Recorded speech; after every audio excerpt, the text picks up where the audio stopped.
ജനുവരി 16 വിശുദ്ധ Joseph Vaz. ബെനൗനിയിൽ ജനിച്ച് ബെലൗനിൻ, സാൻകോലെ ഗ്രാമങ്ങളിൽ വളർന്ന വിശുദ്ധ ജോസഫ് വാസ് ഗോവയിലെയും കർണാടകയിലെയും കത്തോലിക്കർക്ക് മാത്രമല്ല പ്രൊട്ടസ്റ്റന്റ് ഡച്ച് കോളനിക്കാരാൽ കത്തോലിക്കർ പീഡിപ്പിക്കപ്പെട്ട കാലത്ത് ശ്രീലങ്കയിൽ കത്തോലിക്ക മതത്തിനു വേണ്ടി ശാശ്വതമായ ഒരു പാരമ്പര്യം അവശേഷിപ്പിച്ചു. വിശുദ്ധ ജോസഫ് വാസ് കുട്ടിക്കാലത്ത് തന്നെ ഒരു കത്തോലിക്ക വിശ്വാസിയായി അറിയപ്പെടുന്നു. 1676 പൗരോഹിത്യം സ്വീകരിച്ച അദ്ദേഹം 1681 വരെ ഗോവയിലെ വിവിധ ഇടവകളിൽ സേവനമനുഷ്ഠിച്ചു. തുടർന്ന് അദ്ദേഹം കാനറ മിഷന്റെ സുപ്പീരിയറായി തിരഞ്ഞെടുക്കപ്പെട്ടു. ഈ പദവി അദ്ദേഹം 3 വർഷം വഹിച്ചു. 1682 മംഗലാപുരത്തെത്തിയ അദ്ദേഹം നഗ്നപാതനായി കാനറയിലേക്ക് പോയി. തുടർന്ന് പള്ളിയുടെ രൂപീകരണത്തിന് അദ്ദേഹം സഹായിച്ചു. അദ്ദേഹം ചാപ്പലുകളും പള്ളികളും പണിതു, സഹോദര്യങ്ങൾ സ്ഥാപിക്കുകയും നിരവധി ഗ്രാമങ്ങളിൽ ചെറിയ സ്കൂളുകൾ തുറക്കുകയും ചെയ്തു.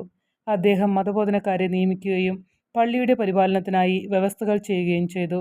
അദ്ദേഹത്തിന്റെ സ്വാധീനം ഇന്നും ഈ പ്രദേശത്ത് അനുഭവപ്പെടുന്നു.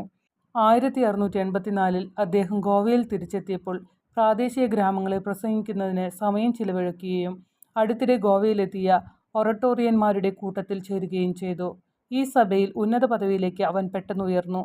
ക്രമത്തിൽ തന്റെ സ്ഥാനമുണ്ടായിരുന്നിട്ടും കത്തോലിക്ക മതം അതിന്റെ കൊളോണിയൽ ഭരണാധികാരികളിൽ നിന്ന് ഭീഷണി നേരിടുന്ന ഡച്ച് പ്രദേശമായ സിലോണിൽ തന്റെ ദൗത്യം തുടരാൻ വിശുദ്ധ ജോസഫ് വാസ് ആഗ്രഹിച്ചു. 1686 അദ്ദേഹം തന്റെ സ്ഥാനം രാജിവെച്ച് സിലോണിലേക്ക് പോകാനുള്ള അംഗീകാരം വാങ്ങി. അത് ആദ്യത്തെ യൂറോപ്യൻ ഇതര മിഷണറിയായി. ജാഫ്നയിലെത്തിയ അദ്ദേഹം സിലോണിലെ കത്തോലിക്ക സമൂഹവുമായി ബന്ധം സ്ഥാപിച്ചു. അദ്ദേഹത്തിന്റെ ജീവിതത്തിലെ പ്രാധാന്യമുള്ള അത്ഭുതങ്ങളും സംഭവങ്ങളും വെള്ളിയാഴ്ചകളിൽ നടന്നതിനാൽ അദ്ദേഹത്തെ ഫ്രൈഡേ ബോയ് എന്ന് വിളിക്കുന്നു. പോപ്പ് ക്ലെമന്റ് 11 അയച്ച ഒരു ലെഗേറ്റ് സിലോൺ വികാരി അപ്പസ്തോലിക് സ്ഥാനത്തേക്കുള്ള സ്ഥാനാർത്ഥിയായി വിശുദ്ധ ജോസഫ് വാസിനെ മുന്നോട്ട് വച്ചിരുന്നു. പക്ഷേ ക്ഷണം ദയോടെ നിരസിച്ചു.